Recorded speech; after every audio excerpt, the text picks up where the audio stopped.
네, 오늘 오신 여러분 모두를 환영하고 와주셔서 감사합니다. 우리 서로를 위해 박수 한번 하고 시작할까요? 지난번에 벌써 이제 8월 2일이라 거의 한 달이 다 돼가는데요. 첫 번째 시간으로 동반자 선교 보고서의 첫 번째 챕터를 우리 한경균 목사님, 저자분과 같이 나눴어요. 세계교회의 품격 있는 일원이 되기 위해 우리는 뭘 해야 되나, 이런 걸 중심으로 이야기를 했고, 우리 담안유 목사님과 또 김영균 목사님께서 이제 앞에 발제도 해주시고 해서 아주 풍성한 시간이었습니다. 오늘은 두 번째 챕터인데요. 우리가 동반자가 되기 위해 갖추어야 될 품격을 좀 듣는 시간이 될 것 같습니다. 뭔가 이 십자가를 타 문화권에 심는 선교가 아니라 동반자로서 우리가 선교를 하려면 어떤 품격을 갖추어야 할지, 이런 내용들을 오늘 저자 한경균 목사님으로부터 발제를 듣게 될 거고요. 오늘은 좀 편하게 각자의 상황과 더불어서 질문과 대화가 좀 풍성히 나누어지면 좋겠다 생각이 있어요. 그래서 이제 우리 한경균 목사님이 발제로 이 문을 열어주실 텐데요. 목사님 인사해 주시면 감사하겠습니다. 박수로 네. 초청하겠습니다. 반갑습니다. 다들 바쁘실 텐데 지난번에 이어서 두 번째 모임에 참여해 주셔서 감사드리고요. 이게 또 공부를 또 하게 되더라고요. 제가 쓴 글을 요약하는 게 아니라 PPT도 만들고 하다 보니까 약간의 보완도 하게 되고, 또 제가 책에서는 놓쳤었는데 기억이 났던 것들을 다시 보완할 수 있는 기회도 된 것 같아서 좋은 기회가 됐고요. 자, 그러면 제가 이제 PPT를 도와주시면 제가 그냥 넘어가서 해볼까요? 네. 예. 오늘은 이제 동반자 선교의 품격이라고 하는 내용을 다루는데 너무 어렵게 접근하지 않으려고 하고요. 사람 중심으로 하겠습니다. 사람 중심으로. 그러니까 이런 분이 있었고, 이런 분이 이런 자질과 이런 은사를 어떻게 활용했는지, 이렇게 제가 좀 표현을 좀 해보고 싶어요. 동반자 선교라고 해서 특별한 건 사실 아니고, 2005년에 국제개발 파리 선언이라고 하는 게 있어요. 오하라라고 부르는 건데, 이 국제개발 오하라의 원칙과 오늘 한국교회가 세계교회에서 펼치고 있는 선교에 대해서 한번 비교하는 시간을 갖고 그 다음에 넘어가려고 하는데요. 첫 번째는 수원국, 그러니까 국제개발로부터 도움을 받는 나라가 있어요. 그걸 수원국이라고 하는데, 수원국의 주인의식, 오너십이 제일 중요하다는 겁니다. 다시 말하면 우리는 선교하는 나라고 저쪽은 선교받는 나라와 교회인데, 선교사를 받고 우리가 또 어떻게 보면 피선교지라고 부르는데, 피선교지의 교단들의 주인의식이 제일 중요하다. 두 번째는 그 피선교지에서 활동하는 선교단체와 선교하는 선교사들의 조화, 하모니가 되게 중요하다. 세 번째는 받아들이는 나라들이 속도 조절을 한다든지 정책을 조금 더 발전시키려고 할 때 그 사람들의 속도와 정책에 따라서 선교사를 보내는 나라들이 맞추어 가는 것이죠. 그러니까 우리 한국 선교사가 있어요. 그 선교사가 나를 따르라 그렇게 하고 그 나라의 교회들이 맞추는 게 아니라, 그 나라가 속도를 가는데 우리 한국 선교사들이 조금 속도 조절을 해야 되겠구나, 농도 조절을 해야 되겠구나, 그렇게 해서 이게 이제 우리 자동차로 말하면 바퀴 조절하는 걸 휠 얼라이먼트라고 하잖아요. 그것처럼 속도와 방향, 정책을 조절하는 걸 얼라이먼트라고 해요. 마지막으로 네 번째로 결과 중심적 효율적 자원 활용 및 의사결정. 이게 뭐냐면은 어떤 A라고 하는 나라와 지역에 얼마만큼의 돈과 얼마만큼의 사람을 투입할 것을 누가 결정하냐면 일방주의적 선교는 선교사를 보내는 나라가 결정하는 거예요. 우리가 3명 보내겠습니다. 우리가 3억 보내겠습니다. 근데 그게 아니고 그 현장에 있는 사람들이 3억 보내주세요. 3명 보내주세요. 근데 그 사람들은 이런 자질을 가지고 있어야 되기 때문에 그러면 미리 협의하는 거죠. 그래서 좋은 결과가 일어나기 위해서 선교 자원을 매니징하는 거고요. 마지막으로는 이제 우리가 국제 개발 차원에 보면은 그 자원을 보내는 나라와 받는 나라들끼리 서로 상호 책임성을 갖는다. 이게 이제 mutual accountability인데 이게 2005년에 나왔다는 걸 제가 강조하고 싶어요. 그러니까 국제 개발 구호에 있어서 이거는요, 이분들이 뭐 이렇게 할 때 보면 너무 오래된 얘기 아니야? 예, 이게 너무나 원칙적인 얘기가 돼버려가지고 오래된 얘기 2005년 버전이니까 예, 이 뒤에 버전업이 굉장히 많이 되어 있어요. 그래서 저는 아주 기초적인 버전을 얘기하려고 하는데 이 렌즈를 가지고 오늘 한국교회 선교, 한국교회가 수행하고 있는 동반자 선교를 좀 보시면 좋겠다 싶어서 하고요. 그 다음부터는 이제 사람들을 좀 제가 초청하겠습니다. 한경직 목사님이 있는데 저는 이 한경직 목사님에 관련돼서 제가 지난 주일날, 지금 3일 됐죠? 주일날 영락교회 가서 제가 그런 표현을 썼어요. 제발 한경직 목사님을 영락교회에서 해방시켜 주세요. 한경직 목사님을 영락교회 원로로 붙드는 순간 한경직 목사가 세계적인 인물이 못 됩니다. 그래서 제가 증거 자료를 제시한 게 뭐냐면 오늘 여기 나와 있는 거예요. 이제 6.25 동란 우리 전후 복구 과정에 있어서 이제 52년 당신 지금 6.25 전쟁이 막 치러지고 있거든요. 그런데 인도 로카우에서 열렸던 IMC 회의에 한경직 목사님이 참석을 해요. 54년에 아시아 카운슬 에큐메니컬 미션 이런 회의도 참석을 하고 그런데 54년 회의가 중요한 게 뭐냐면은 선교사는 백인이고 서양 사람이어야 된다라는 게 아니고 선교 동역자는 아시아 사람이고 아시아 교회가 초청하고 아시아 교회가 보낼 수 있다라고 하는 것을 54년에 토론을 해요. 그래서 그거에 의해서 태국 CCT Church of Christ in Thailand이 선교사를 초청하는 교단이 되고 선교사를 파견하는 나라가 PCK하고 UCCP가 되는 거예요. 그래서 1955년에 최찬영 선교사를 영락교회가 파견을 하는데 그 표현에 보면 fraternal workers라고 해서 선교 동역자라고 하는 표현을 쓰는데 그 당시에 fraternal workers가 뭔지를 아는 한국 사람은 한경직 목사님밖에 없었대요. 왜냐면 이거는 에큐메니컬 회의에서 합의된 특수한 고유명사였기 때문에 영어를 잘하는 사람들이 이해할 수 없었다는 거예요. 근데 한경직 목사님은 이미 50년대 전 세계 선교의 흐름과 전문 용어와 합의사항을 소화한 사람이었기 때문에 동반자 선교를 이해하고 실천한 사람이라고 하는 거죠. 그리고 1956년에 이제 미국 지금은 PCUSA지만은 그 당시엔 UPCSA인가? 그렇게 불렀죠. 연합장로교회. 네. 연합장로교회가 주최하는 레이크 몽크 미션 컨설테이션이 있었는데 이때 한경직 목사님은 한국교회 대표가 아니라 미국 장로교회가 선교한 제3세계 교회 전체를 대표하는 자격으로 이 자리에 가서 했는데 이렇게 얘기했다는 거잖아요. 미국 장로교회가 어떤 선교를 해야 되겠다 결정하고 선교지가 받아들이는 게 아니라 선교지의 교회가 이런 선교를 했으면 좋겠다라고 결정하고 거기 은사에 맞는 선교사가 필요하다고 얘기하면 선교사를 미국 장로회가 보내주는, 다시 말하면 동반자 선교를 할 수 있는 선교를, 이게 56년 회의의 합의사항이거든요. 한경직 목사님 거기에 참석하셨고, 또 놀라운 것은 우리 이제 선교신학을 전공하신 분들한테 IMC, 가나 IMC, 이거 굉장히 중요한 회의거든요.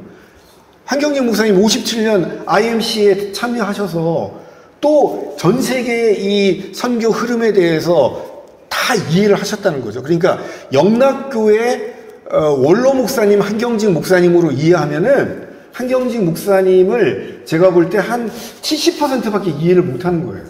세계 글로벌 미션 리더 경직한을 우리가 알아야만 되는데, 그런 어떻게 보면 대한예수교 장로회 총회는 한경직 보유 교단이었던 거죠.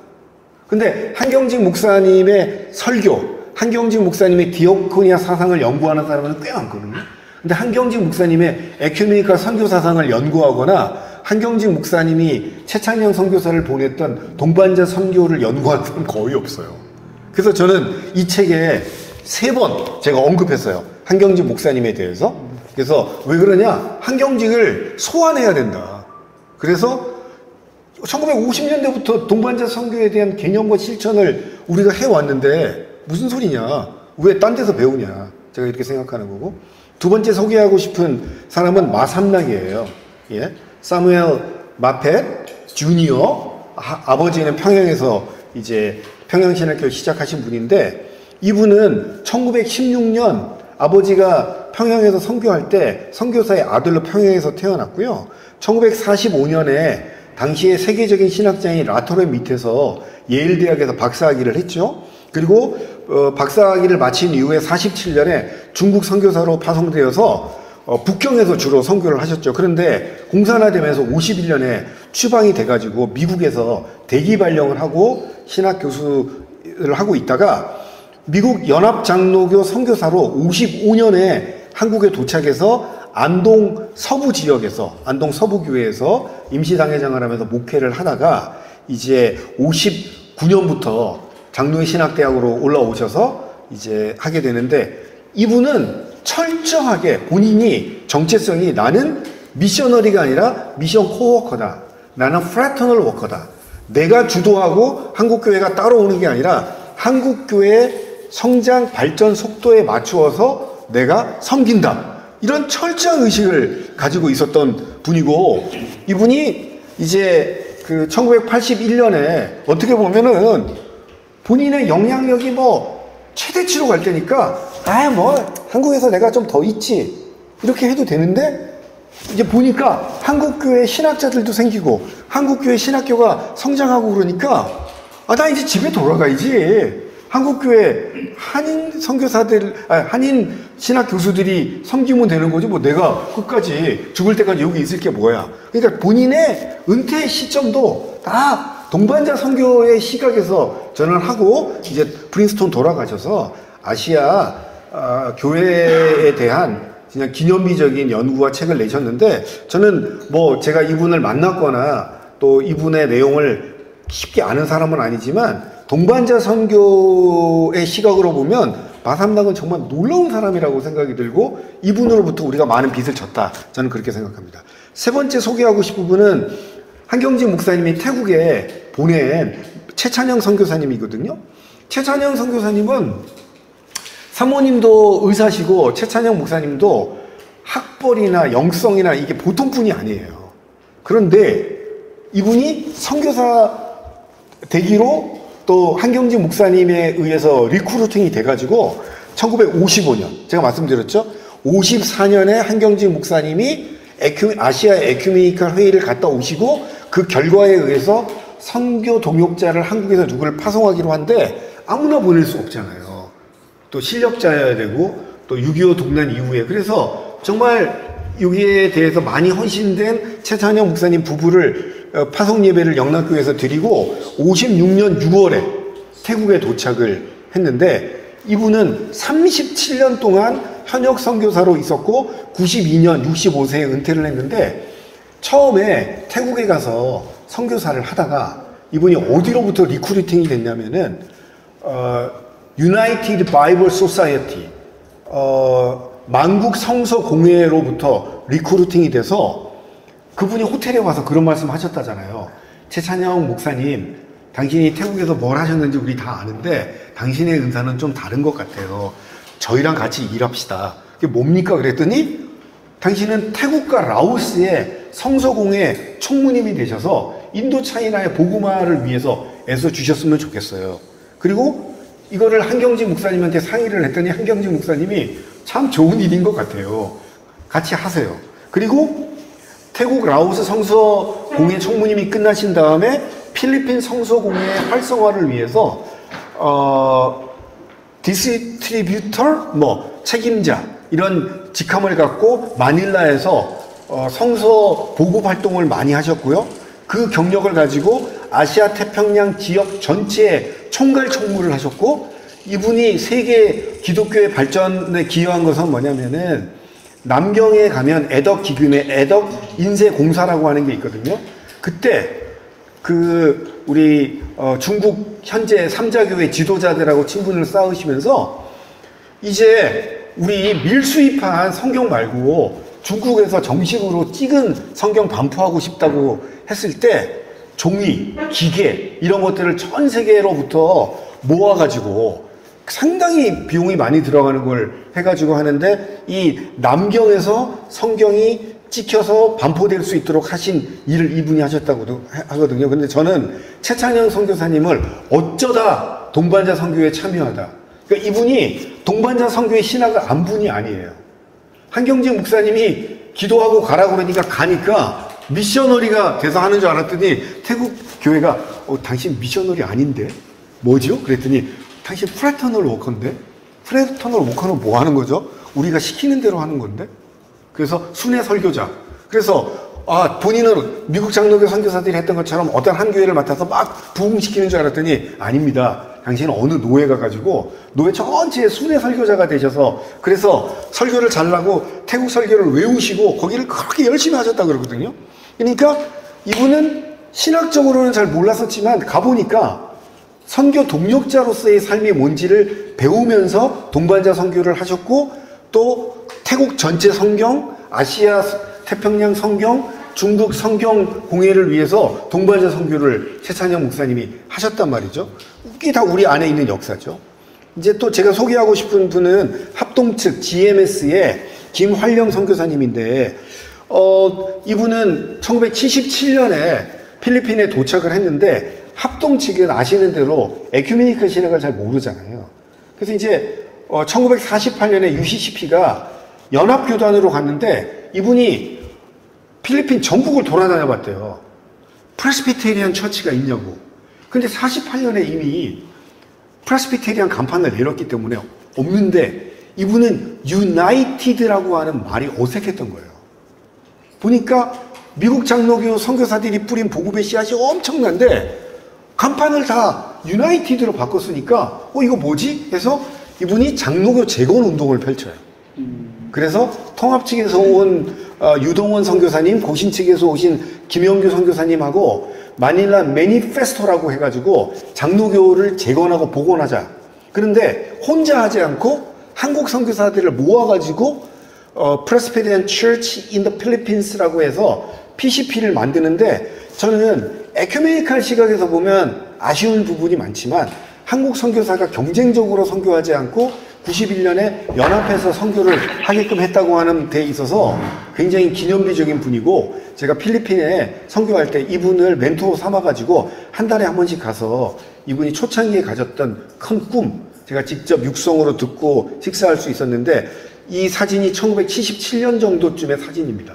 초창기 선교사로 나가실 때의 사진이고요. 그래서 이제 UCCP가 이제 여기 보면은 1899년에 제임스 라저라고 하는 미국 장로교 선교사에 의해서 필리핀 안에 장로교 교단 선교부가 세워지는데, 1948년에 5개 선교부로부터 온 선교부가 문을 닫고 하나의 교단으로 가게 되죠. 근데 이 UCCP라고 하는 교단은 지금도 마찬가지지만 1950년대, 60년대, 70년대는 세계 교회의 아시아 교회를 대표해서 일하는 되게 큰 교단이었단 말이죠.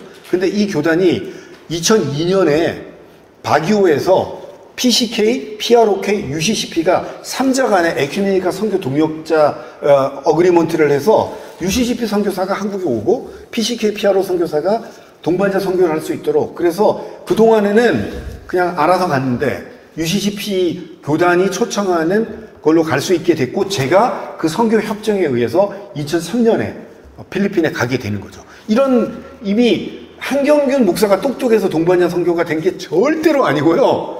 이 UCCP 48년에 정신이 있었고 2002년에 선교협정문이 있었고 저는 거기에 의해서 경로로 가게 된 거죠.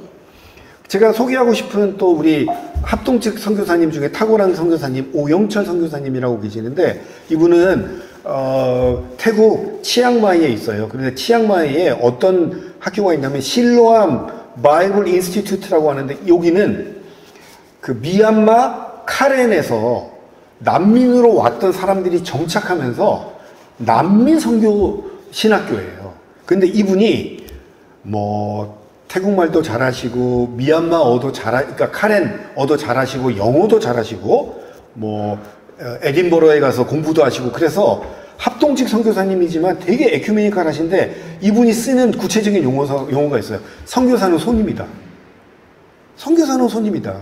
손님 역할만을 감당한 뒤에 주인인 현지 교회와 교인들이 스스로의 역량으로 교회를 세워야 되지 선교사가 주도하는 선교를 하면 안 된다. 그래서 이분이 실로암 신학교의 교수기도 한데 이분이 자기 몸만 하세요. 이분이 능력이 없거나 펀드라이징 실력이 없어서 소극적 선교를 하는 게 아니고 내가 너무 열심을 내면 그 신학교의 카렌족 목사님들이나 그 교수님들이 할 몫을 빼앗아가 있기 때문에 겸손한 손님으로 선교를 하시는 건데 정말 제가 이분 집에 가서 교제하고 그러면서 정말 합동측 선교사님인데 통합측 어떤 선교사님보다 에큐메니컬하다고 하는 걸 제가 배울 수가 있었고요.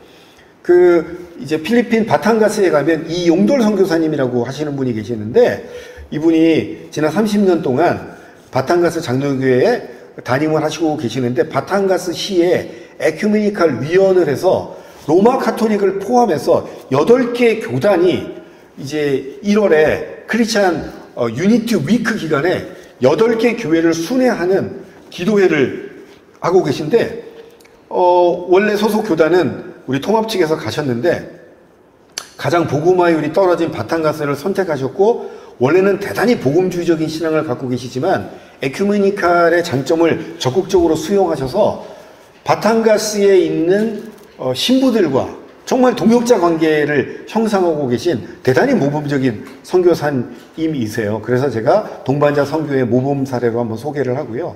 송준섭 선교사님은 캄보디아에 계시는데 이분은 그 하나 봉사회를 통해서 푸놈펜 기독교 연합 봉사회 이제 한글로는 그렇게 되어 있고 영어로는 디아코니아 센터로 되어 있어요.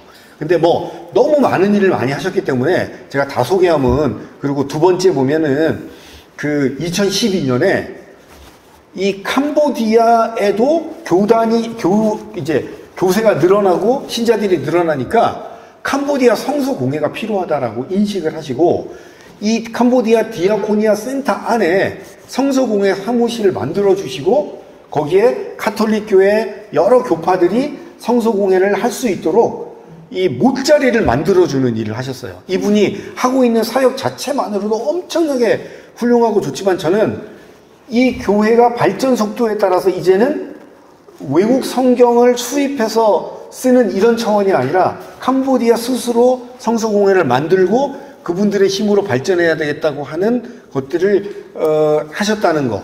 그게 저는 정말 중요하다고 생각하고요. 이제 제가 두 가지만 마지막 얘기를 하는데 저는 동반자 선교 할 수 있다예요. 과거에는 조금 하기 어려웠어요. 왜 할 수 있냐면은 WCC 계열의 그 선교와 복음위원회를 우리가 CWM이라고 하는데 지난 부산 총회에서도 이제 TTL이라고 하는 문서가 만들어졌고 또 최근에는 아루샤 문서까지도 나왔는데 WCC 계열의 선교 문서를 보면 동반자 선교를 어떻게 하면 좋은지에 대한 방법, 내용, 절차를 다 함의하는 그런 신학적 인사이트가 너무너무 많아요. 그러니까 막 유학 가가지고 PhD 공부 안 해도 그 문서를 잘 읽고 고민하면 선교 동역자로서 잘 할 수 있는 거기에 묘수가 다 담겨 있고요.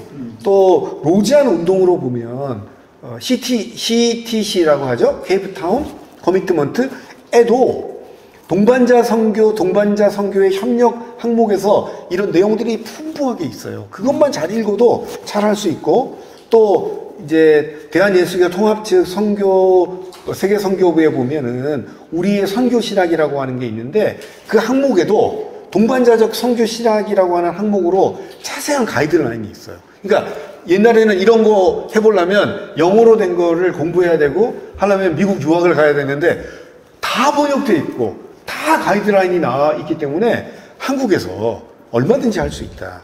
그래서 저의 오늘 결론은 뭐냐면, 품격 있는 선교란 세계 교회와 소통할 수 있는 신학적 기초와 선교적 협의가 이루어진 가운데 수행되는 선교 사역이다. 나 홀로 내 마음대로의 선교가 아니라 세계 교회가 가이드라인을 주고 내가 섬기려고 하는 교단과 협의된 선교를 수행하는 게 동반자 선교고 품격 있는 선교다. 한국 교회는 선교사들의 열심, 후원교회의 재정, 현지에서 활동하는 선교사들의 짬밥과 힘으로 선교를 수행했는데, 이제 그걸로만 할 수 있는 시대가 아니다.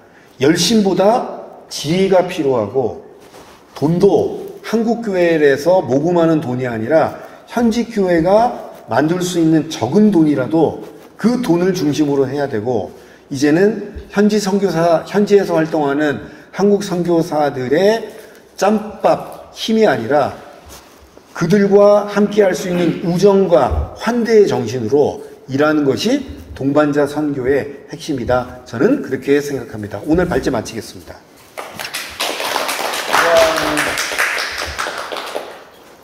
네, 감사합니다. 마지막이 저는 인상 깊었는데요. 저희가 총 3번에 걸쳐서 이 모임을 갖기로 했어요. 그래서 첫 번째는 세계교회의 일원이 되기 위해 우린 어떤 소양을 가져야 되냐. 그리고 두 번째는 동반자로서의 어떤 품격을 가져야 되느냐를 구체적인 사례들, 그러니까 이미 그런 동반자 선교를 하셨던 우리 한국인 선교사님 혹은 미국 선교사님들의 사례를 보면서 우리가 좀 업데이트를 했는데요. 세 번째 시간에는 이 책의 마지막 부분에 부록으로 들어있는 그 동반자 선교를 위한 신학 문서들이 있어요. 근데 마지막 부분에 우리 한 목사님 그 부분을 딱 재현을 해주셔서 아, 다 계획이 있구나. 한 목사님 다 계획이 있구나. 이런 생각이 들었습니다. 발제해 주셔서 감사하고 또 이렇게 감명하게 그렇지만 임팩트 있게 전달해 주셔서 저희 아마 다들 오늘 언급된 분들의 성함과 어느 나라에서 어떤 동반자적 선교를 하셨는지는 우리 각인이 딱 되지 않았을까 이런 생각이 듭니다. 그리고 우리 동반자 선교 보고서 책을 통해서 더 깊이 있게 만나시면 좋겠고요. 이제 자유롭게 대화하고 토론하고 질문하는 시간 갖겠습니다. 지난번에 다들 참여하셨던 분들이신 것 같고요. 그래서 소개나 이런 건 간략하게 해주시고 질문하실 분들 질문해 주시면 감사하겠습니다.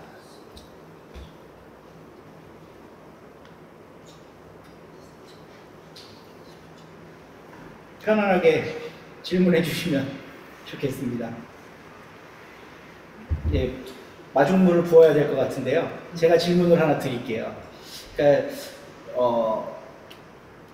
태국에 처음 파송되셨던 분도 어떤 신학적 팔로우업이 다 잘 되어 있지는 않았는데 이제 한경진 목사님이 그런 어떤 그 비전을 가지고 이렇게 파송을 해서 동반자 사역을 잘 감당을 하셨잖아요. 그러니까 어쩌다라는 표현이 저는 되게 재밌었는데 어떤 의미에서 보면 소가 뒷걸음질 치다가 뭘 잡은 그런 케이스겠죠. 근데 모든 거를 다 그런 식으로 맡길 수는 없고 다 하나님이 알아서 하시겠지 이런 식으로 맡길 수는 없고 이제 철저하게 준비를 해야 될 텐데 그 준비의 과정 속에 이제 한 목사님이 신학적인 소양을 기르는 게 중요하다 이런 걸 강조하셨잖아요. 근데 참 저는 그 부분에 있어서 되게 절망적으로 생각이 되는 게 이제 선교사님들 같은 경우는 한국이라는 이 울타리를 떠나서 좀 자유로운 생각을 하실 수 있을 거라는 그런 기대가 있거든요. 근데 사실 선교사님들을 파송하거나 하는 한국 교회 여기에서는 신학적 사고가 과연 가능한 토양일까?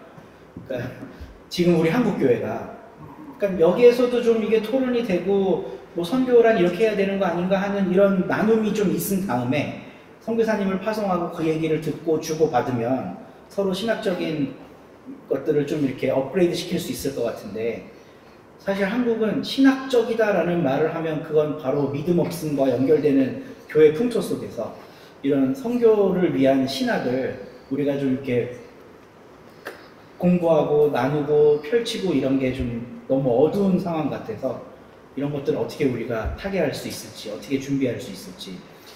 그러니까 이제 왜 뿌리가 깊은 나무는 이렇게 홍수나 태풍 때도 나무가 뽑혀 나가지 않잖아요. 저는 이제 선교 신학적 기초는 나무의 뿌리와 같은 것인데 사실 선교라고 하는 것은 유연해지는 거거든요. 유연해지는 거예요. 경직되는 게 아니라. 그러니까 왜 경직되냐면 뿌리가 얕으니까 뽑힐까봐 이렇게 딱 굳어져 있는 거죠. 근데 뿌리가 넓고 깊게 있으면 웬만한 상황에 있어서 유연해지잖아요. 이제 복음이라고 하는 것은 그대로인데 한국이라고 하는 토양이 특수한 토양이었거든요. 자, 그러면 선교지가 A, B, C, D, E라고 하는 토양이 있어요. A는 한국하고 되게 비슷한 토양이 있어요. 근데 B, C, D, E는 한국하고 너무 다른 토양이 있어요.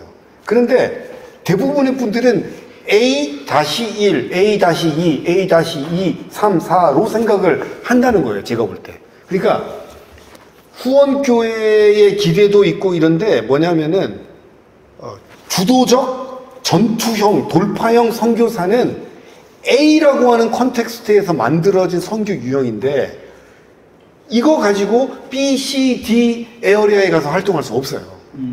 예, 그러니까 저는 이게 뭐 종교적으로 유교권이냐 뭐 불교권이냐 이슬람권이냐 저 그렇게 나누는 것도 합당치 않다고 생각하고요. 어떤 나라의 안에서도 유교 지역이 있고 불교 지역이 있고 그러니까 문제는 동반자가 된다라고 하는 것은 피선교지 내지는 저희를 초청해진 분들의 속도와 상황에 맞추는 유연하다라고 하는 거잖아요. 이 유연함은 인간적 유연함도 포함이 되지만 한 개인의 유연함으로 해결되지 않고 신학적인 유연함, 신학적 기초의 뿌리가 든든할수록 유연해지기 때문에 그래서 저는 이런 선교 신학에 대한 문제들을 선교사님들이 후원교회가 선교사님한테 선교 신학적 기초가 있냐고 안 물어봐요. 죽을 각오 돼 있냐? 순교할 각오 돼 있냐? 이렇게 묻는데 그거는 그분들하고 인터뷰할 때 하는 거고 선교사가 자기한테 정직해야 되는데 얼마나 선교 신학적인 기초와 좋은 선교 신학 문서를 가지고 무장했느냐. 저는 이게 동반자 선교를 잘할 수 있는 최대 비결이라고 생각합니다. 이 책에 그 신학교에 대한 부분들이 좀 언급돼 있잖아요. 그 몰트만 신학이여 안녕 하실 그런 제목을 주시면서 한국 신학교육에 대한 좀 이렇게 비판을 하셨는데 그 부분 좀 소개해 주실 수 있을까요? 그러니까 이제 학문적 체계라는 게 모방으로부터 시작되는 거죠. 모방. 예. 근데 이제 제가 보니까 몰트만이 한국을 무려 50년 동안 방문했더라고요. 50년 동안. 그러니까 이제 우리가 10년 주기로만 봐도 몰트만 1버전, 2버전, 3버전, 4버전, 5버전이 있어요. 근데 저는 생각컨대 몰트만 3버전부터는 한국교회가 몰트만을 따라잡을 수 있다고 생각해요. 저는. 아무리 그분이 대신학자일지라도. 근데 우리는 어떻게 했냐면은 3버전이 나왔을 때 한국 신학 1버전으로 따라잡아야 되는데 몰트만 3버전 공부하는 사람, 4버전 공부하는 사람, 5버전 공부하는 사람 지금도 6버전을 공부하고 있어요. 생존하고 계시기 때문에. 그러니까 이분을 따라갈 길이 없어요. 따라잡을 길이 없어요. 그러니까 미안하지만 한국 신학 발전에 몰트만 교수님이 기여한 것은 너무 컸고 뭐 저도 그런 도움을 받았겠죠. 근데 존경하고 살아가니까 몰트만 교수님 이제 안녕.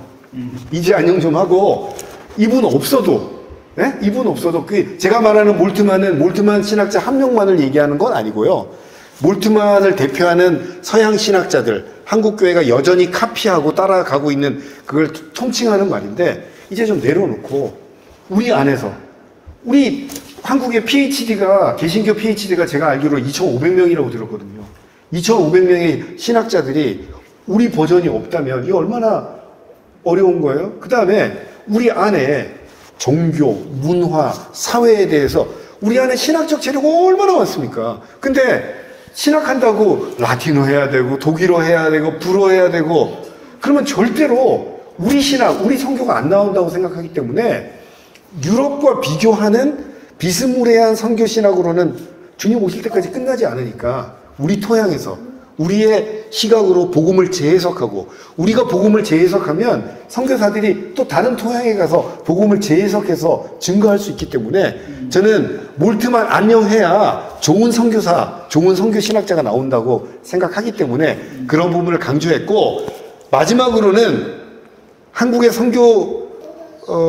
한국의 제가 개인의 신학자들을 언급할 수는 없지만 이런 식의 커리큘럼을 가지고 가르치는 신학교는 제가 알기로 전 세계 한국밖에 없습니다.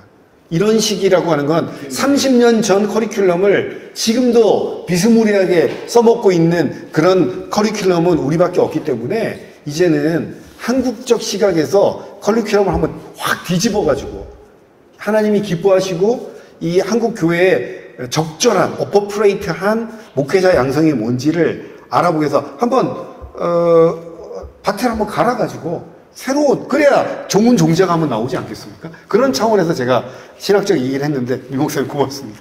네. 근데 사실 이게 선교 문서를 읽는 거하고도 다 연관되는 것 같은데, 이제 선교 문서라는 게 그냥 단순히 한국 신학자들이 머리 모아서 만든 게 아니라 전 세계 교회의 선교와 관련된 기구들이 신학적 토론을 거치면서 만들어진 어떤 결정체잖아요. 그렇습니다. 그러니까 근데 그거를 소화해야 되는 주체는 한국 사람인 건 거잖아요. 지금. 그렇습니다. 네, 그래야 좀 더 선명해질 것 같아요. 왜냐하면 몰트만 신학은 안녕했는데 사실상 유럽이나 중심으로 만들어진 그 문서들을 그냥 차용하자는 게 아니라 우리식으로 비판적으로 읽고 성찰하자는 걸로 네. 가야 이제 좀 더 나갈 수 있지 않나, 이런 의도에서 질문 드렸는데 너무 설명 잘 해주셔서 감사합니다. 네, 또 다른 분들 뭐 꼭 이런 내용만뿐만이 아니라요, 선교지나 혹은 목회 현장 속에서 선교와 관련된 어떤 이슈들 뭐 이런 거 다양하게 나눠주셔도 좋고, 좀 어려움이 있다면 이걸 어떻게 풀어갈 수 있을까, 이런 집단 지성을 이용한 우리 해결도 이 자리에서 좀 할 수 있으면 좋겠는데요. 편안하게 대화 나눠주시면 감사하겠습니다.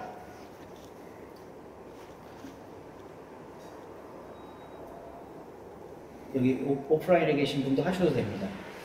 네. 여기 계신 분들이 마중물이 되는 거니까. 네, 제 마중물이 좀 약했나 봅니다.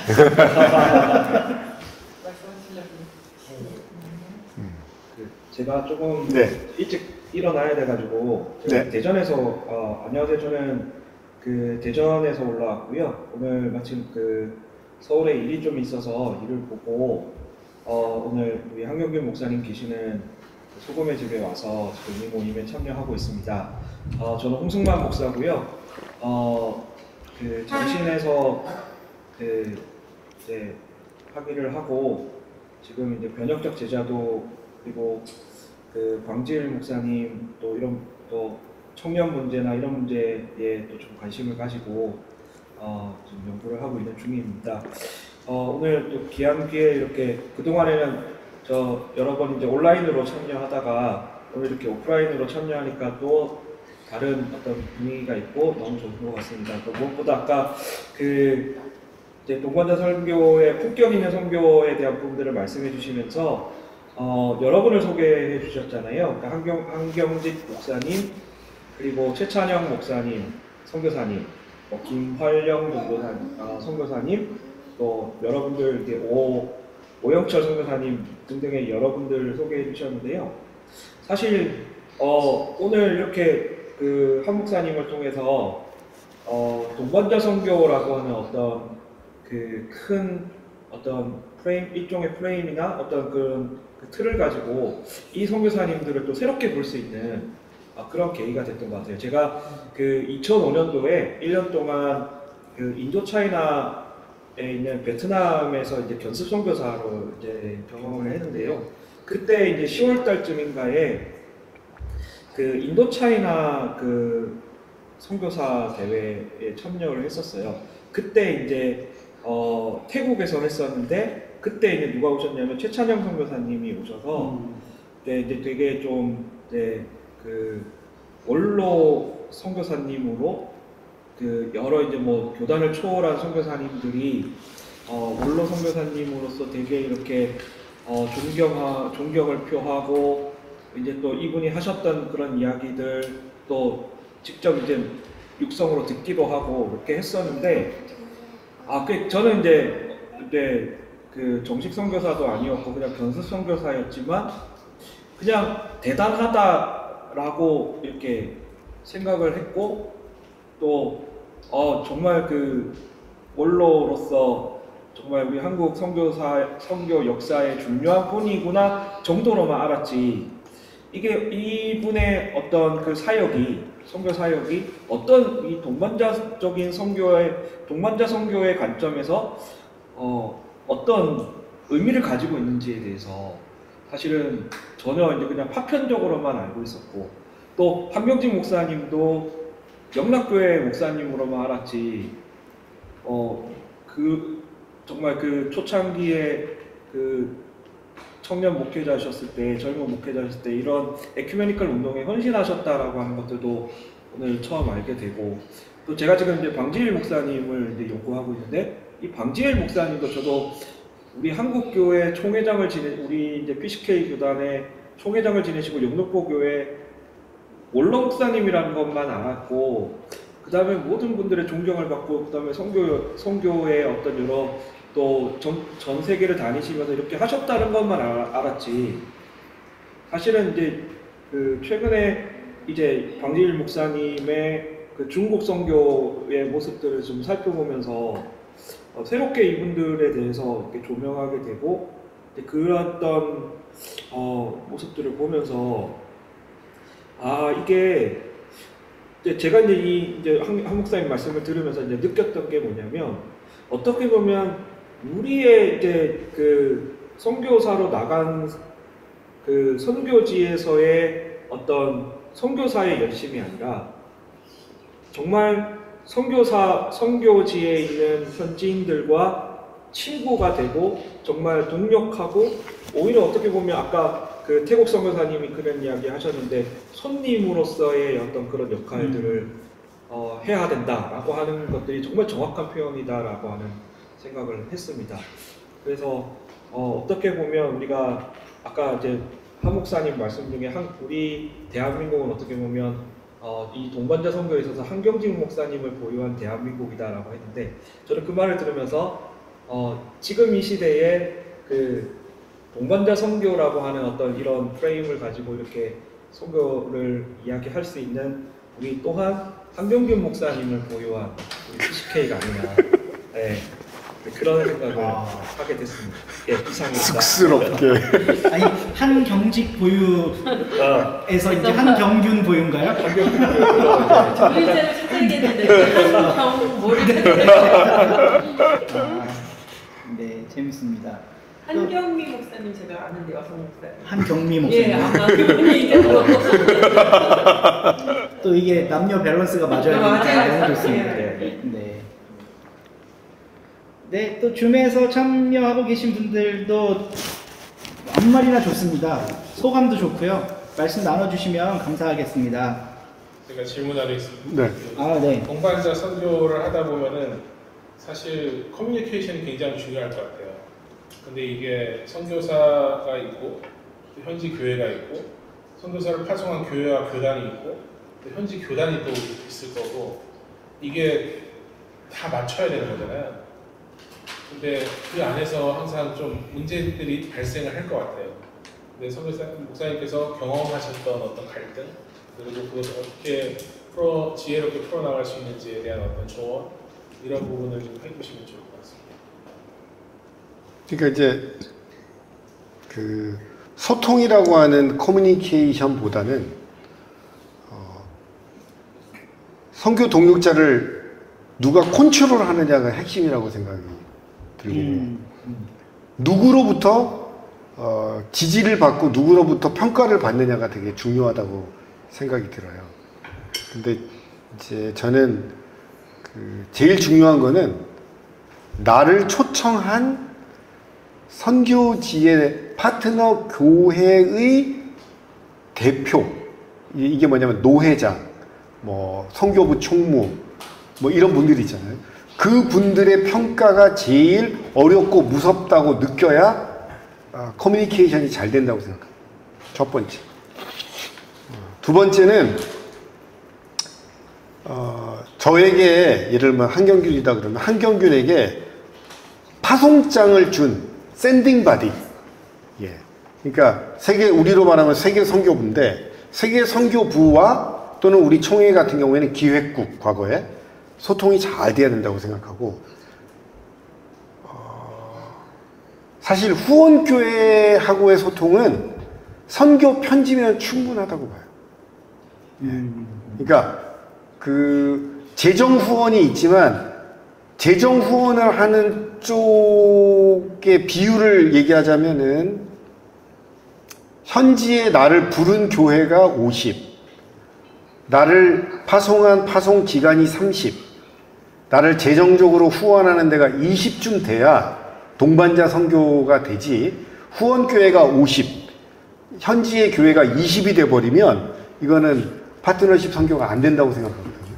그런 면에서는 그러니까 그 비중에 맞게 커뮤니케이션을 해야 된다고 생각해요. 자주 만나고 자주 대화하고. 근데 이제 한국의 후원교회에다가는 카톡으로 매일 보고를 하는데 현재 내가 섬기고 있는 교단의 지도자들은 한 달에 한 번도 안 만난다? 그거는 제가 볼 때 동반자 선교할 수 없다고 생각해요. 그러니까 오히려 이렇게 SNS가 실시간으로 열려 있을 때 오히려 한국 선교사들은 더 조심해야 된다고 생각합니다.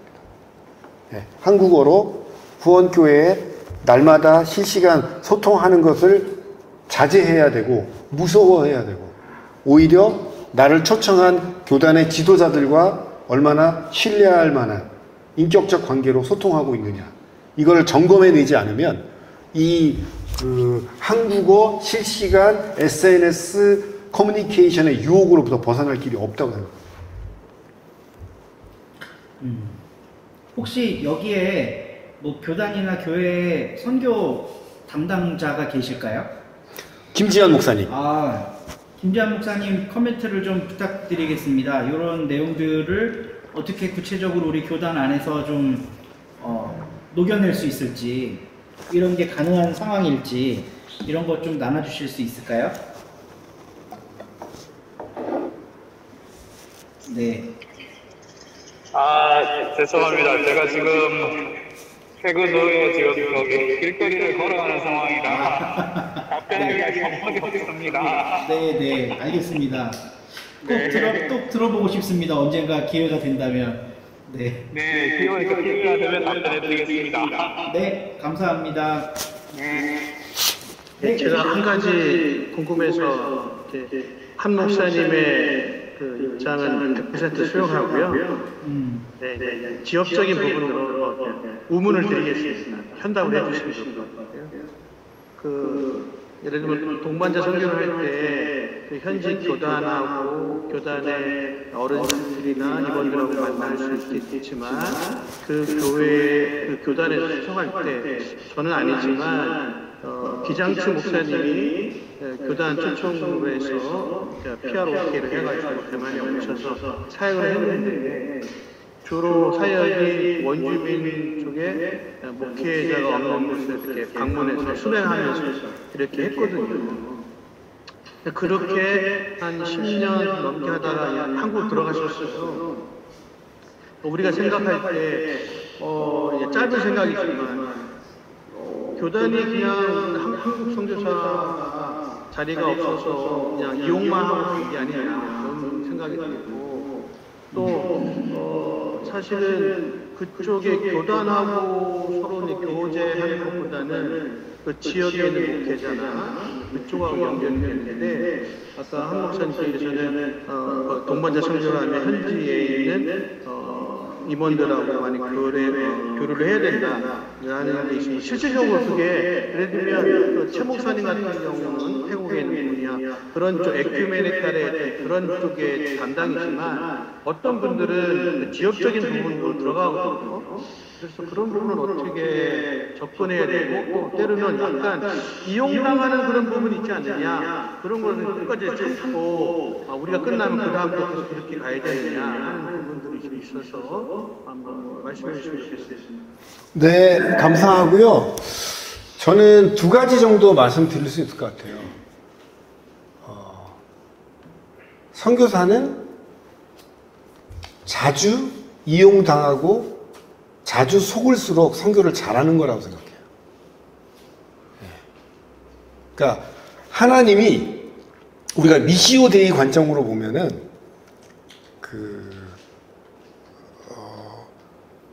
바늘도 들어가지 않을 사람들, 이렇게 꼼꼼하고 철저한 사람들은 선교사로 부르시지도 않을 것 같고 부르지도 않으셨던 것 같고 기본적으로 물렁해가지고 많이 속고 실수하고 또 이용당하는 사람들이 선교사로 가는 게 맞다고 생각해요. 예. 그런 면에서 이제 제가 이거를 일반화하기는 어려워요. 왜냐면 속는다는 것에서는 재정 문제도 들어가고 또 인간적 신뢰까지 다 포함되는 거기 때문에 이게 제가 자주 속아드리라고 권면할 수는 없어요. 그러나 속임을 당하고 인간적인 배신감을 느낄 때 요 영역도 동반자 선교를 하는 선교 동역자의 영역 안에 들어가는구나라고 너그럽게 받아들이는 게 좋지. 안 그러면 선교지 사람들이 미워지고 선교지 교회의 구조가 불이하게 느껴지면 그 뒷감당이 어렵거든요. 그래서 저는 그런 말씀을 좀 드리고 싶고, 두 번째는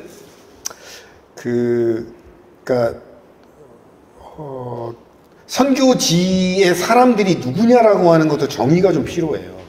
그러니까 지교회에 있는 교인들이 선교지의 사람들이냐, 지교회의 당회원이냐, 지교회 담임 목사냐, 그 다음에 지교회가 소속되어 있는 노회냐, 이런 건데, 선교사가 자주 만나지 못하더라도 해야 될 게 있는데, 노회에다가 1년에 2번 이상 선교사 리포트를 보내야 돼요. 문서로.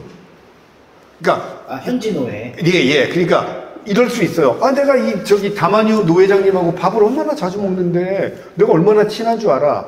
그런데 문제는 이분이 나랑 밥은 먹는데 내 사역을 객관적으로 평가하고 이해할 수 있는 근거가 없는 거예요.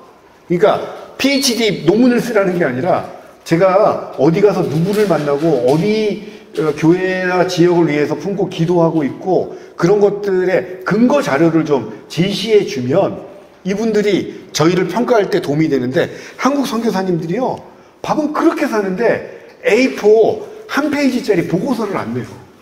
그러니까 사람들이 잘 몰라 뭐 하는지. 예, 그 다음에 마지막에 질문 가운데 이제 어떤 선교사의 임기가 있고 선교지에서 우리한테 부여한 기간이 있어요. 근데 신뢰가 쌓이면 이럴 수 있어요. 아니, 당신 같은 사람 안식년 갔다가 어떡하지? 우리가 기다려야 될까? 그렇게 얘기할 수 있고, 기다림의 기간이 학위 기간이 있어서 한 2년 정도로 이제 길어지잖아요. 그러면은 중간에 이 갭을 메꾸는 견습 선교사 좀 불러달라고 하기도 하고, 그러니까 우리의 사역이 그 교단으로부터 인정을 받으면 내가 이 사역을 계속 이어가냐 마느냐의 문제가 아니라 그 현지 교단에서 이거 브레이크 있으면 안 되는데 뭐 한 3개월 정도야 휴가라고 치고 6개월 이상이 브레이크 생길 때는 대타를 좀 보내달라고 할 수도 있고 후임자를 보내달라고 할 수도 있는 거기 때문에, 근데 그거는 역시 1년에 2번 정도 내는 보고서나 업데이트의 문서에 근거해서 사람들이 알거든요. 그래서 저는 한국 선교사들이 푸근한 마음으로 가서 기도하고 열심으로 모범을 보이고 밥도 잘 사는데 거기다가 2% 하나만 더 아주 간략한 선교 보고서나 업데이트를 문서로 제출하게 되면 이런 문제들을 다 좀 극복할 수 있지 않을까? 그런 생각을 합니다. 저는 보고서는 돈 준 교회에만 내면 되는 줄 알았어요. 아닙니다. 그러니까 예. 현지에 있는 나랑 협력하고 있는 교회 리더십들하고도 이런 페이퍼가 있으면 있어야만 한다는 거죠. 근데 거꾸로 말하면 네. 보고서이기 이전에 제안서가 있어야죠. 네. 그러니까 내가 가기 전에 무슨 일을 하게 되는 협의서가 있고 초청서에. 그런데 내가 있다 보면은 이 영역이 잘 됐으면 두 번째 영역 갈 때 여기 노회장한테 서제스천 할 수 있어요. 이렇게 프로포절도 할 수 있고. 예. 그러면 그거에 따라서 가는 거니까 대단한 걸 하려고 하지 말고 제가 말했잖아요. A4 한 페이지. 굉장히 작은 거예요. 그건 누구라도 할 수 있으니까. 그래서 끝났으면 보고서 내고 새로운 일 할 때는 제안서 내고 그 정도의 커뮤니케이션 할 수 있으면 별 문제 없을 거라서. 네네. 김지은 목사님. 네, 미국 장로교 선교동역자 김지은입니다. 네, 한경규 목사님 또 동반자 선교 책 나오는 과정에 곁에서 뵙고 또 이렇게 책 우리 리뷰하는 시간에 함께 할 수 있어서 참 감사를 드립니다. 아까 우리나라가 한경진 목사님 보유국에 또 이어서 이제 한경근 목사님 보유국이라는 말씀을 했고 제가 약간 농담삼아 한경미를 안다 하는 말씀을 드렸는데요. 동반자 선교에 있어서 사실 여성 같이 파송받고 활동한 여성 선교사 대부분은 배우자라고 생각을 하는데 그분들의 존재가 항상 있어 왔던 것 같습니다. 그리고 아까 프레젠테이션에서도 최찬영 목사님 부부 사진 나왔던 것 같고 김철영 선교사님 부부 나왔고 마삼나 선교사님 부부 나왔습니다. 근데 이제 뭐 같이 사역을 하셨으니까 마삼나, 최찬영, 김철호 그렇게 보고가 됐고 같이 묻어 있었겠지만 이제 거기에서 항상 여성 동역자들의 그런 것들이 정말 단 한 줄도 언급이 되지 않는 경우가 많이 있습니다. 그리고 그렇게 많은 선교사, 저 자신은 이제 미국 장로교 선교 동역자로 와 있지만 그 140년 전부터 같이 활동하신 심지어 여성 선교사는 숫자가 훨씬 많아요. 그 선교사의 배우자로서도 오시고 또 싱글로도 오시기 때문에 숫자가 그렇게 많이 활동을 하셨음에도 이제 뭐 주로 선교 활동하셨던 지역이 온천도 많이 들어가시고 또 기록에 남는 뭐 교회를 세우거나 학교를 하거나 병원을 하는 데 있어서 그러니까 기록에 남는 건 굉장히 많이 뭐 본의 아니게 이렇게 해서 배제가 되어서 그 목소리를 찾아내기 아직 참 어려운 지금도 그 역사 연구하시는 선교 역사도 묻혀 있는데 뭐 그때는 기록이 안 남았다 쳐도 치더라도 지금 21세기에 우리 동반자 선교를 말씀하고 할 때 그 동반자 선교로 같이 활동하는 여성들의 또 뭐 다양한 그러니까 딱 보이는 이런 대표성으로 이렇게 보이는 그런 것도 중요한데 이런 파트너 교단의 그런 목소리와 그런 목소리 중요한 것처럼 또 그 파트너 교단의 여성들의 어떤 활동들, 청년들의 활동들, 비주류 활동들에 정말 의식적으로 목소리를 기울이지 않게 경청하지 않고 그 자리를 마련하고 듣지 않는다면 이 몇십 년 우리 역사 속에서 이렇게 세계교회와 같이 이런 동반자적인 관계를 갖는 데 있어서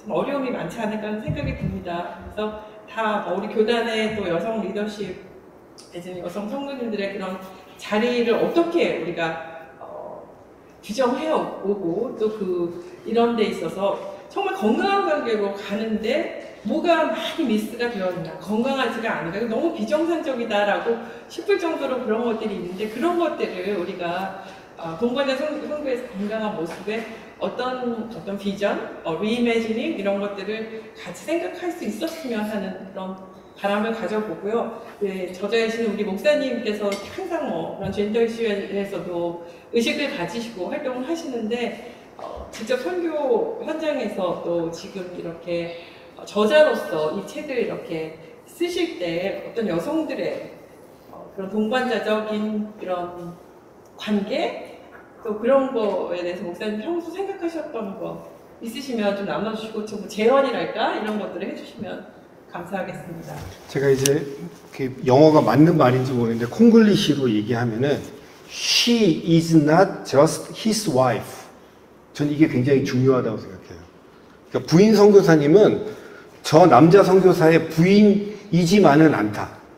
이게 무슨 말이냐면은 여기 이제 그 김한령 선교사님의 사모님은 장백경 선교사님이라고 이 여성 선교사의 전설인데 이분은 남자 교수 선교사보다도 강의를 그렇게 잘하셨어요.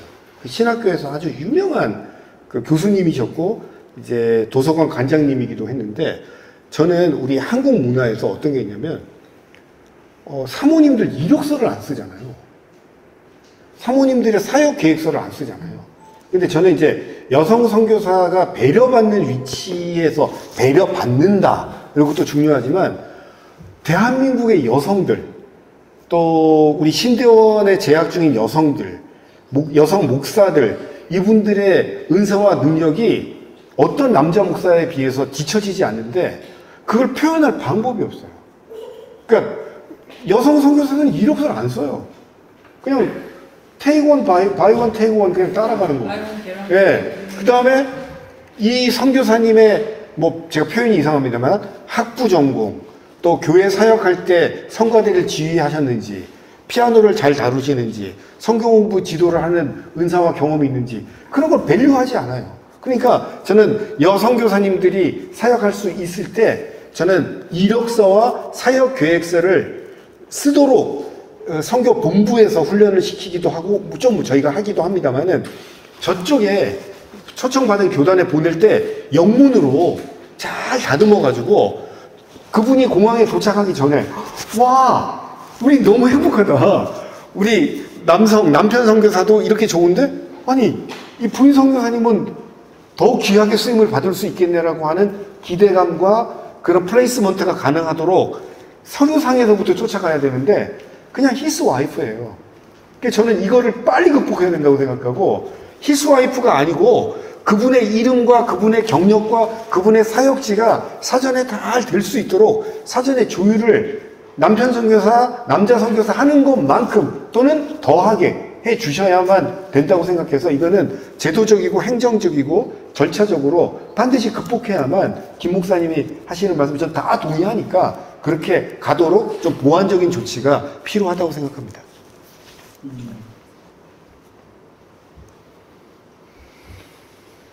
혹시 이 자리에 참여하신 평신도 아니죠? 평신도가 아니네. 가나안 성도님의 코멘트가 좀 우리의 대화를 더 풍성하게 할 수 있을 거라고 생각을 하는데 그 달팽이 마을에서 오신 이경진 대표님 한 말씀 부탁드려도 될까요? 이게 안 가려고 작정을 하고 왔는데 네. 그 선교 저는 사실 지역 선교를 하고 있는 사람이라고 해야 되나? 그렇죠, 그렇죠. 예. 저도 똑같이 지역에서 활동을 하고 있는데 활동할 때 제가 뭐 달팽이 마을 대표라고 해서 남들보다 더 뭐 뭐든지 잘하거나 이러면 되게 미움을 받아요. 그래서 어떠냐면 뭔가 부족하고 뭔가 제가 빠뜨리고 제가 실수를 많이 할 때 다른 사람들이 저를 도우려고 노력을 더 많이 해주셔서 저보다 더 열심히 활동을 하시더라고요. 그래서 선교지에 가서도 마찬가지일 거라고 생각이 들어요. 완벽한 사람이 와서 완벽한 리더십을 발휘하고 나를 따라와라 이렇게 하는 것보다는 우리 같이 하자. 갈팡질팡할 수도 있고 넘어지고 깨지고 그렇게 하더라도 같이 쌓아가는 것이 정말 소중하지 않을까? 그래서 그 마을 공동체 공간 같은 경우가 특히 많이 그렇거든요. 관에서 아주 예쁜 공간을 만들어줘요. 그러면 사람이 안 가요. 그런데 진짜 이게 뭐야 할 정도로 애들이 막 지저분한 그림 막 붙여놓고 막 이런 공간에는요 늘 사람이 있어요. 왜냐 거기에는 내가 붙여놓은 그림이 있고 거기에는 내가 하는 무엇이 있기 때문이에요. 그 멋지고 화려한 것보다는 내가 주인이 될 수 있는 공간이 되어줘야 되니까 선교에도 마찬가지인 것 같아요. 그 지역의 분들이 주인이 되고 그 사람들이 또 선교할 수 있는 그런 토대, 지속 가능한 구조를 만들지 않으면 일방적으로 가서 복음을 전했다. 그걸로 끝나지 않을까요? 그런데 계속 지속 가능하게 그 지역에서 선교가 일어나고 또 복음이 전해질 수 있는 것은 그들 마음을 움직이고 그분들이 활동할 수 있도록 도와주는 것이 가장 중요한 것일 것 같아서 이 동반자 선교라는 이야기 제목만 봐도 좀 매력 있는 이야기였던 것 같아요. 네. 제가 조금 보완을 하면 제가 오늘 발제했던 파리 국제개발 파리 오하라 원칙의 1번 오너십입니다. 오너십.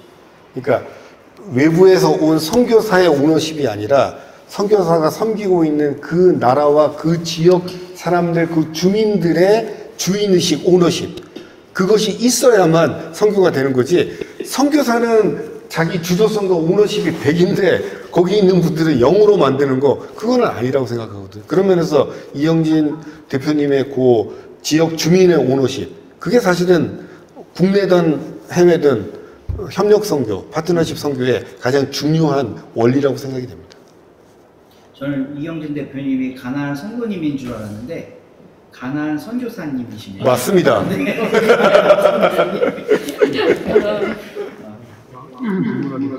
네, 천정명 목사님. 좀 전에 그 대표님 말씀하신 게 한국적 토양과 선교적 토양이 다르지 않다. 그렇게 저는 느끼고 한국교회의 어떤 협력 선교 공반적인 어떤 목표를 하고 있는 선교의식에 가서 얼마든지 할 수 있는, 우리가 앞에 선교 세대들은 돌파형, 선교 말씀 돌파형 개척교회에 성공한 사례들을 우리가 가져가고 있는데 이게 선교제로 이식되어 있거든요. 그래서 한국교회의 어떤 그 가서 어떤 선교 훈련을 통해서 있는 것보다도 한국교회의 어떤 목회자가 기본적인 갖고 있는 목회자의 소양은 다르지 않다라고 생각하거든요. 하나는 지금 현재 현지 교단에 물론 제도적인 총회가 제도적으로 실제로 대부분 교단에서 초청받아서 하는 데가 거의 없죠. 그렇게 드물잖아요. 지금 가장 바람직한 건데 교단에 초청받아서 주는 거보다 현지 선교회라든지 현지 선교 필요해서 보통 이제 선교회를 초청하는데 그런 제도적인 보완이 어떻게 돼야 될 건가. 하나는 1세대 우리가 직장인 선교사님이나 한계인 선교사님들도 다 기억하지만 저희들 세대는 이제 시니어거든요. 그 시니어에서 동반 선교의 좋은 사례들, 필리핀 사례, 인도 사례들을 많이 얘기해주시는데 좋은 사례들을 많이 발굴하고 있습니다. 제가 알고 있는 인도에서는 한번 와서 얘기하면 좋겠는데 예수 그리스도 교단의 파교 중심의 교단이 인도네시아에서 그 교단에서 적극적으로 도움을 받아서 그 아나칼람 산지 선교를 하고 있습니다. 그래서 굉장히 저도 한국에서 구원을 받아서 하는 게 아니고 현지 교단에 구원을 받아서 선교를 합니다. 이런 예들이 얼마나 있는지 좀 아는 대로 조금 얘기 좀 좋을 것 같고, 그 다음에 이제 그런 어떤 사례를 폭넓게 좀 이렇게 연구가 필요하다.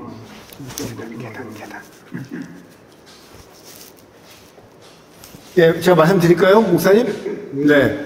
우리 천 목사님은 우리 총회 세계선교부 실행위원이기도 하신데, 예, 참여해 주셔서 감사드리고요. 그냥 제가 얼추, 저희가 한 800가정쯤 되잖아요?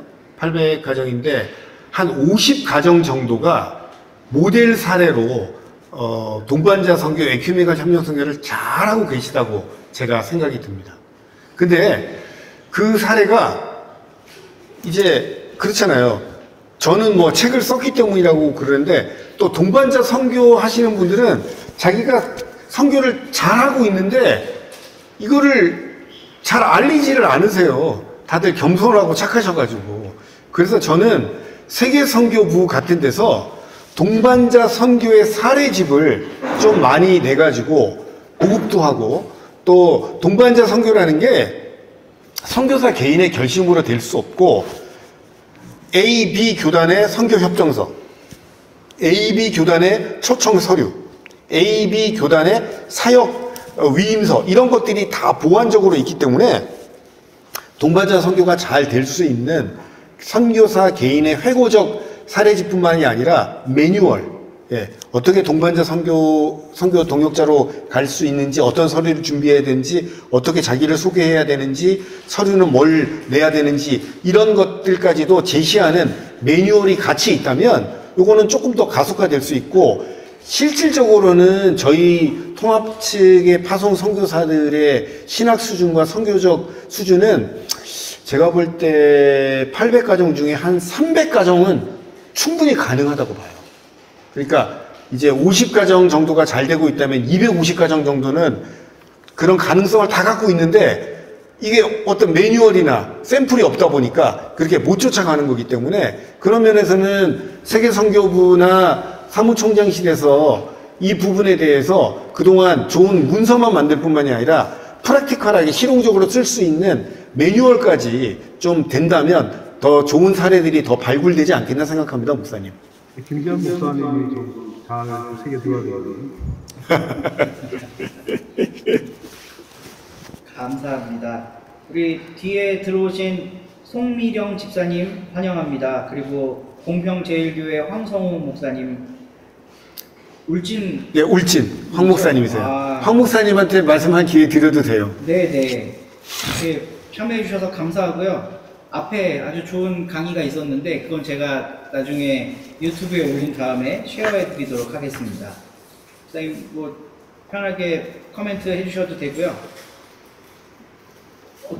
어떻게 오셨는지, 어떤 기대가 있으신지, 뭐 질문이 있으시면 해주셔도 좋고.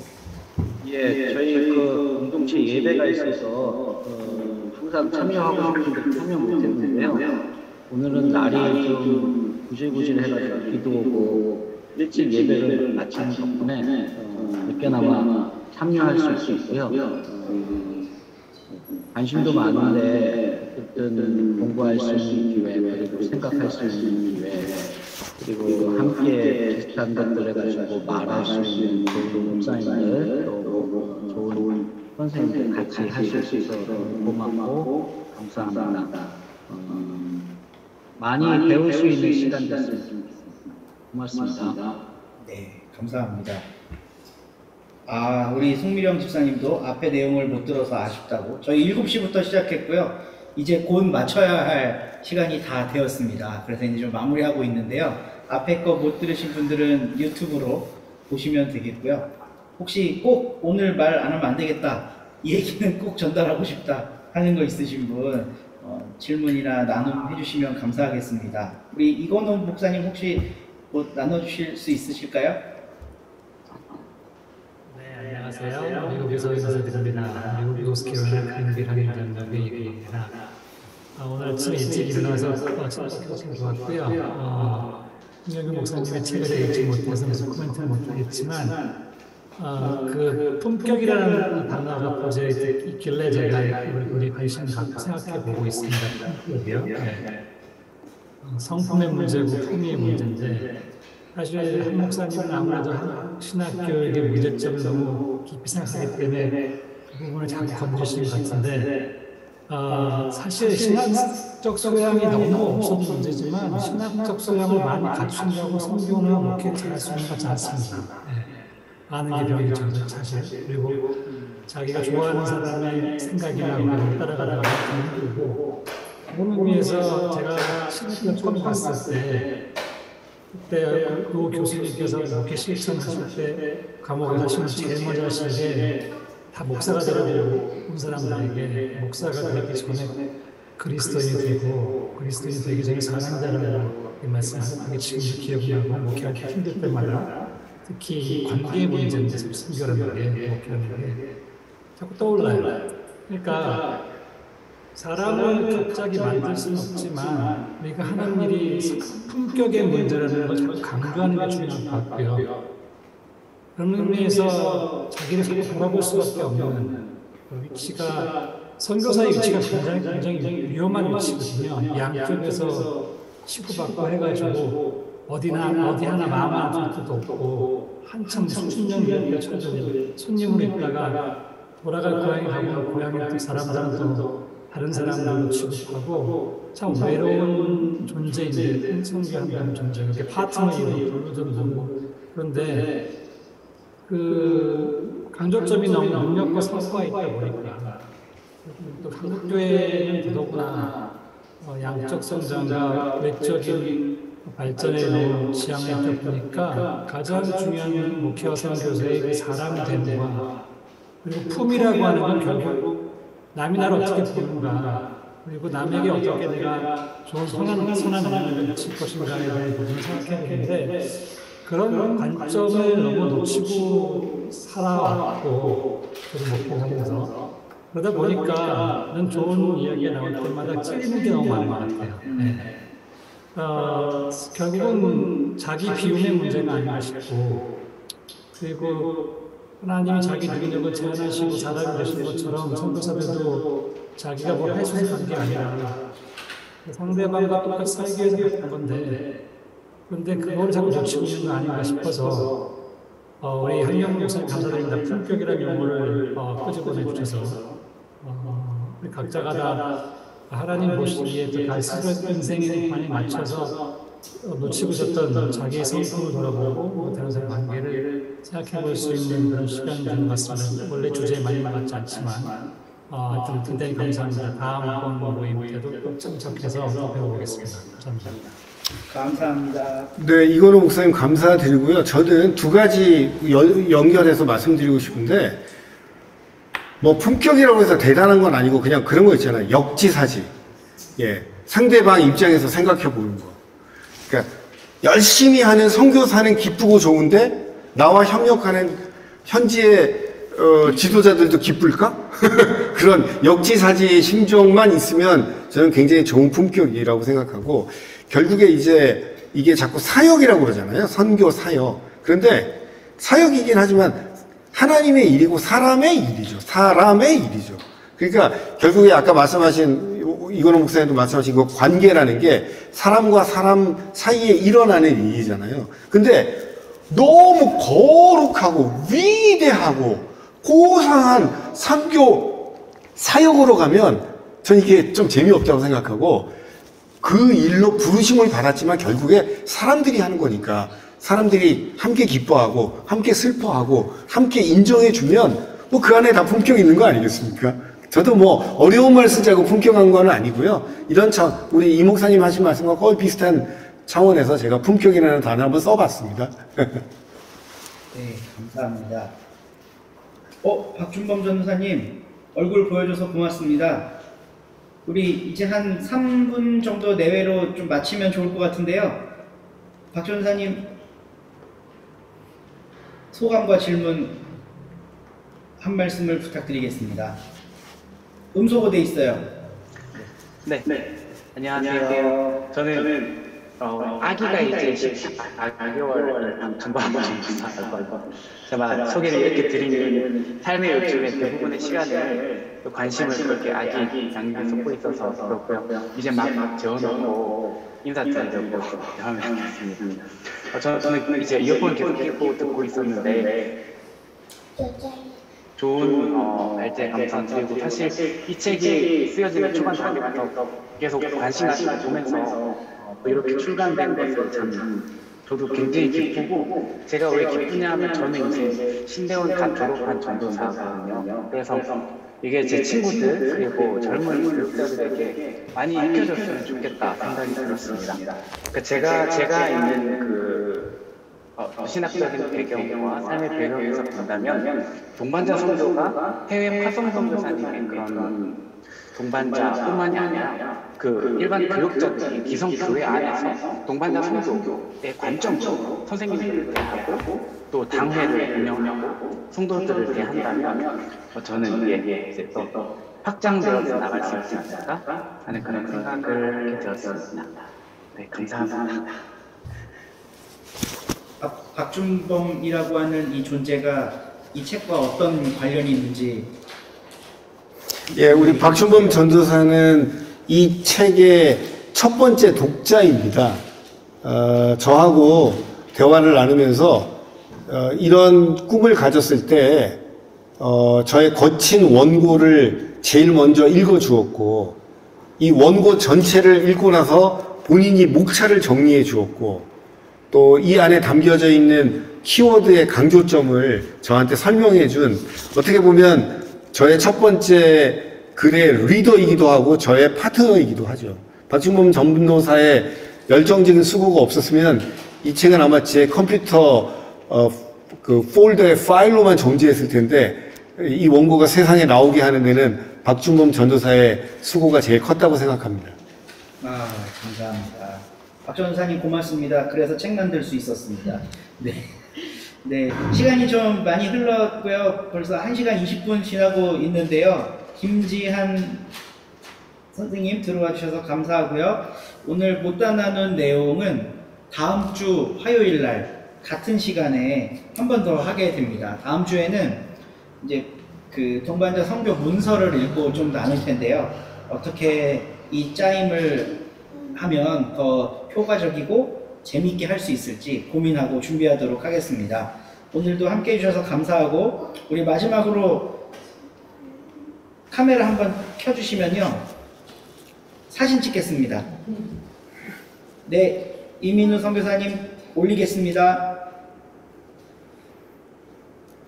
사진 한번 켜주시면, 김혜숙 선교사님 혹시 일산에서 지난번에 오셨던 선교사님이신가요? 뭐 잘못 건드려가지고요. 지금 비디오가 안 나와요. 아, 그러시구나. 알겠습니다. 네, 사진 찍겠습니다. 하나, 둘, 잠시만요. 다시 하나, 둘, 셋. 네, 감사합니다. 안녕히들 돌아가시고 다음 주 화요일 날 또 만나겠습니다.